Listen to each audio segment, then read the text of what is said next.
Everyone, welcome to our channel Gyanveer 71। पुरानी MCQ series को continue करते हुए आज हमारी यह थर्ड क्लास है एमसीक्यू सीरीज़ की, जिसमें हम आज कुछ नए क्वेश्चन डिस्कस करेंगे। तो चलिए शुरू करते हैं। हमारा पहला क्वेश्चन है, द मोस्ट अबंडेंट डब्ल्यूबीसीज आर। मोस्ट अबंडेंट डब्ल्यूबीसी इनमें से कौन सी है? पहला ऑप्शन है न्यूट्रोफिल्स, दूसरा ऑप्शन है बेसोफिल्स, तीसरा ऑप्शन है मोनोसाइट्स एंड चौथा ऑप्शन है एसिनोफिल। ये सब जो हैं ये डब्ल्यूबीसीज का ही पार्ट हैं। ऑल आर डब्ल्यूबीसीज, ऑल आर डब्ल्यूबीसी। लेकिन इनमें से सबसे ज़्यादा कौन सी है? सबसे ज़्यादा इनमें से है न्यूट्रोफिल्स। एंड अब न्यूट्रोफिल्स की आपको शेप भी पता होनी चाहिए। Neutrophils basically circular in shape होती हैं, लेकिन इनमें न्यूक्लियस जो है वो 2 to 5 लोब्ड हो सकता है, और ये अमीबॉइड मोशन को जो है वो फॉलो करती हैं। हमारा नेक्स्ट क्वेश्चन है, haemodialysis is most commonly used for treating. Haemodialysis का मतलब है ब्लड फिल्ट्रेशन, जो कि किडनी का काम होता है। तो हीमोडायलिसिस जो है वो कौन से यहाँ पे प्रॉब्लम है उसको ट्रीट करने के लिए यूज़ होता है? पहला हमारे पास ऑप्शन है रीनल कैलकुलाई, दूसरा ऑप्शन जो है हमारे पास है यूरीमिया, तीसरा ऑप्शन है एडिमा एंड चौथा ऑप्शन है ग्लाइकोसूरिया। हीमोडायलिसिस का जो यूज़ है वो हम यूरीमिया के लिए करते हैं। तो यहाँ पे हमारे क्वेश्चन का आंसर जो हो जाएगा वो होगा यूरीमिया। हमारा नेक्स्ट क्वेश्चन है, pons is a part of. Pons varolii जो है वो किसका पार्ट है? पहला ऑप्शन है फोर ब्रेन, दूसरा ऑप्शन है मिड ब्रेन, तीसरा ऑप्शन है हाइंड ब्रेन एंड चौथा ऑप्शन है spinal cord. As we know that कि पॉन्स वेरोली जो है हाइंड ब्रेन का पार्ट है। इसके अलावा हमें पॉन्स के बारे में ये भी पता होना चाहिए कि पॉन्स का फंक्शन क्या है। पॉन्स का बेसिकली फंक्शन हमारे स्लीप एंड वेक साइकिल को रेगुलेट करना है, और ये रेस्पिरेशन एंड स्वेलिंग और जो ब्लैडर है उसके लिए भी एक सेंटर का काम करता है, उसको रेगुलेट करने के लिए एक सेंटर का काम करता है। हमारा नेक्स्ट क्वेश्चन है, which of the following is not involve in muscle contraction. अब यहाँ पे क्वेश्चन पूछा है not involve in muscle contraction. तो पहला ऑप्शन है कैल्शियम, दूसरा ऑप्शन है एक्टिन, तीसरा ऑप्शन है ट्रोपोनिन एंड चौथा ऑप्शन है मैग्नीशियम। ये चारों के चारों जो हमारे पास ऑप्शन दिए हुए हैं ये कहीं ना कहीं मसल कॉन्ट्रैक्शन और मसल रिलैक्सेशन से संबंधित है। लेकिन इन चारों में से एक ऐसा एलिमेंट है जो मसल कॉन्ट्रैक्शन में इन्वॉल्व ना होकर मसल रिलैक्सेशन में इन्वॉल्व होता है, एंड वो जो ऑप्शन है वो है option number D, magnesium. Magnesium is the correct answer. हमारा नेक्स्ट क्वेश्चन है, the region of vertebrate eye where optic nerve pass out of the retina is called। जहाँ पे सारी जो ऑप्टिक नर्व्स हैं वो मिलती हैं और वो बाहर की तरफ चली जाती हैं, तो उस पॉइंट को हम क्या बोलते हैं? पहला ऑप्शन है फोबिया, दूसरा ऑप्शन फोइया, दूसरा ऑप्शन है आयरिस, तीसरा ऑप्शन है ब्लाइंड स्पॉट एंड चौथा ऑप्शन है ऑप्टिक क्याज्मा। तो हमारे पास यहाँ पे ऑप्शन नंबर सी जो है वो करेक्ट हो जाएगा, क्योंकि जब हम आई की स्ट्रक्चर बनाते हैं कुछ इस तरीके से, तो यहाँ पे ये जो है यहाँ पे हम सारी नर्व्स का एक सेंटर बना देते हैं कि यहाँ से ये नर्व बाहर निकलती हैं, तो इस पॉइंट को हम क्या बोलते हैं? Blind spot. हमारा नेक्स्ट क्वेश्चन है, which of the following is not a feature of plasmid. कौन सा यहाँ पे फीचर नहीं है प्लाज्मिड का? तो पहला ऑप्शन है सर्कुलर स्ट्रक्चर। सर्कुलर स्ट्रक्चर तो होता है उसका। ट्रांसफरेबल, ट्रांसफरेबल भी है वो। Single standard and independent replication. Independently क्या वो रेप्लिकेट कर सकता है? यस, वो इंडिपेंडेंटली रेप्लिकेट कर सकता है। सर्कुलर भी स्ट्रक्चर में है, ट्रांसफरेबल भी है, लेकिन वो सिंगल स्टैंडर्ड नहीं है। जब हम उसकी स्ट्रक्चर बनाते हैं तो वो कुछ ऐसे, और यहाँ पे उसका जो जेनेटिक मटेरियल है वो डबल स्टैंडर्ड होता है। ठीक है, तो इस ऑप्शन का जो करेक्ट आंसर हो जाएगा वो हो जाएगा option number C, single standard.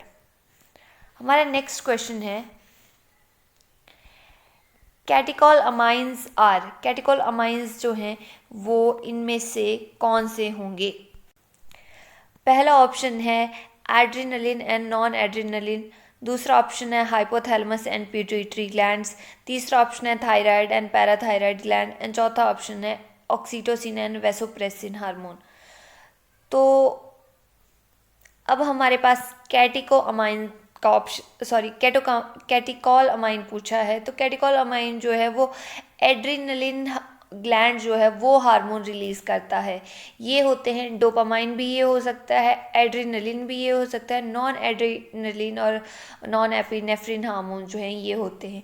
तो इस क्वेश्चन का करेक्ट आंसर जो होगा वो होगा option number A, adrenaline and non adrenaline hormone. Option number A is the correct answer.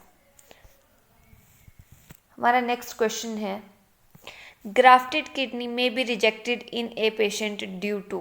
Grafted kidney मतलब कि किसी और से हम किडनी लेते हैं और किसी और में जब हम उस किडनी को डॉक्टर्स लगाते हैं या ट्रांसप्लांट करते हैं तो उसमें कई बार क्या होता है कि पेशेंट में वो रिजेक्ट हो जाती है, वो काम नहीं करती है ना। तो उसके लिए वो क्यों होती है, क्यों ऐसा होता है? तो हमारे पास यहाँ पे ऑप्शन है ह्यूमोरल इम्यून सिस्टम, दूसरा ऑप्शन है सेल मीडिएटेड इम्यून सिस्टम, तीसरा ऑप्शन है पैसिव इम्यून सिस्टम एंड चौथा ऑप्शन है इनेट इम्यून सिस्टम। तो यहाँ पे हमारे क्वेश्चन का आंसर हो जाएगा सेल मीडिएटेड इम्यून सिस्टम।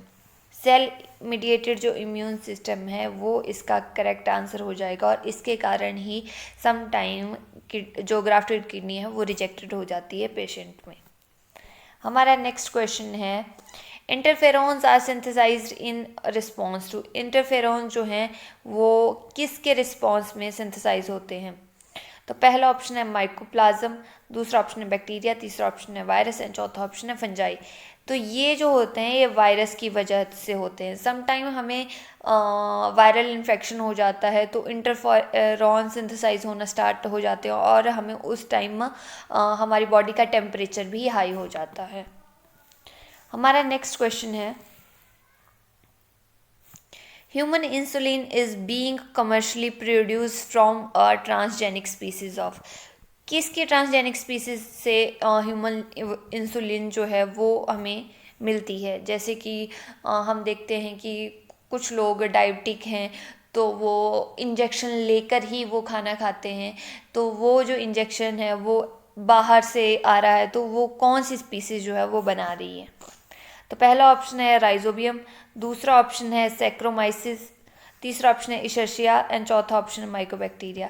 तो एज वी नो दैट कि जेनेटिक इंजीनियरिंग में एक ऑर्गेनिज्म या एक बैक्टीरिया जो है वो सबसे ज़्यादा यूज़ होता है and which is Escherichia coli. Escherichia is the correct answer. अब मैं यहाँ पे आपको एक और चीज़ बताना चाहूँगी कि जेनेटिक इंजीनियरिंग एंड डीएनए से रिलेटेड जो टॉपिक है वो बहुत ही लेंथी टॉपिक है। अगर आप लोग चाहते हैं कि हम उनको टॉपिक वाइज लेके आएँ तो आप हमें कमेंट करके बता सकते हैं और अगर आप लोग कमेंट करेंगे और हमें बताएंगे तभी हम इन चीज़ों को टॉपिक वाइज आपके लिए लेके आएंगे, अदरवाइज़ हम जैसे है वैसे ही कंटिन्यू करेंगे। हमारा नेक्स्ट क्वेश्चन है in recombinant DNA technology antibiotics are used. Antibiotics जो है डीएनए रिकम्बिनेंट डीएनए टेक्नोलॉजी में कैसे यूज़ होती हैं? तो पहला ऑप्शन है एज सिलेक्टेबल मार्कर, दूसरा ऑप्शन है to keep the medium bacteria free to detect alien DNA, option number C, option number D to impart disease resistance to. तो अब हमें पता है कि ये जो है वो सिलेक्टेबल मार्कर जो हैं as a selectable marker use होती हैं। जैसे ये है तो यहाँ पे एम्पीसिलिन रेजिस्टेंस या कैसे कोई भी एंटीबायोटिक जो है ऐसे आपने देखा होगा कई बार लिखा होता है, या कोई भी एंटीबायोटिक्स जो है वो as a selectable marker use होते हैं यहाँ पे। हमारा नेक्स्ट क्वेश्चन है venereal disease can be spread by through. पहला ऑप्शन है बाय स्टेराइल नीडल, दूसरा ऑप्शन है transfusion of blood from infected person, तीसरा ऑप्शन है infected mother to foetus and चौथा ऑप्शन है ओनली बी एंड सी। तो इस क्वेश्चन का करेक्ट जो आंसर हो जाएगा option number D, B and C, यानी कि ट्रांसफ्यूजन ऑफ ब्लड से भी हो सकता है और इन्फेक्टेड मदर टू फीटस भी हो सकता है। हमारा नेक्स्ट क्वेश्चन है, if A colour blind female carries a man whose mother was also color blind, what are the chances of her progeny having color blindness? तो अगर कोई आदमी है उसकी जो माँ है वो कलर ब्लाइंड है, अब आपको पता है कि फीमेल जो है कलर ब्लाइंडनेस में कैरियर का काम करती हैं, उनमें कलर ब्लाइंडनेस बहुत कम चांसेस होते हैं कि उनमें कलर ब्लाइंडनेस हो, लेकिन उनकी जो मेल प्रोजनी होगी आगे उसमें कलर ब्लाइंड मेल जो है पाए जाते हैं, फीमेल में कलर ब्लाइंडनेस कम होती है। तो अगर ऐसा कोई आदमी है जिसकी माँ जो है वो कलर ब्लाइंड है और जो जिस फीमेल से वो शादी कर रहा है वो भी कलर ब्लाइंड है, तो जो आने वाली प्रोजनी है उसमें कलर ब्लाइंडनेस के कितने चांसेस होंगे? तो कलर ब्लाइंडनेस के इसमें 100% चांसेस होंगे, इसमें 110% चांसेस होंगे इसके कि जो अगली प्रोजनी है, चाहे वो मेल होगा चाहे फीमेल होगा, उसमें ये चीज़ होगी ही होगी। हमारा नेक्स्ट क्वेश्चन है, match the following columns and select the correct option. पहला ऑप्शन है पिट्यूटरी ग्लैंड, दूसरा ऑप्शन है थायराइड ग्लैंड, तीसरा ऑप्शन है एड्रेनलिन एंड चौथा ऑप्शन है पैनक्रियाज। इनके अलावा इनके साथ डिजीज़ दी हुई हैं। तो पहला ऑप्शन जो है वो ग्रेव डिजीज़ है, दूसरा है डायबिटीज़ मेलाइटस, तीसरा ऑप्शन है डायबिटीज़ इंसिपिडस एंड चौथा ऑप्शन है एडिसन डिजीज़।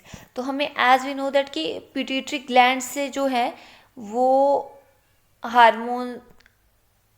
हार्मोन्स जो हैं वो ये प्रोड्यूस करती है या ऑर्डर देती है, क्योंकि हम इसको मास्टर ग्लैंड बोलते हैं, तो ये रेगुलेशन करती है उन हार्मोन्स का। तो इसका ऑप्शन जो है वो हमारे पास हो जाएगा डायबिटीज़ इंसिपिडस। थायराइड का हमारे पास ऑप्शन हो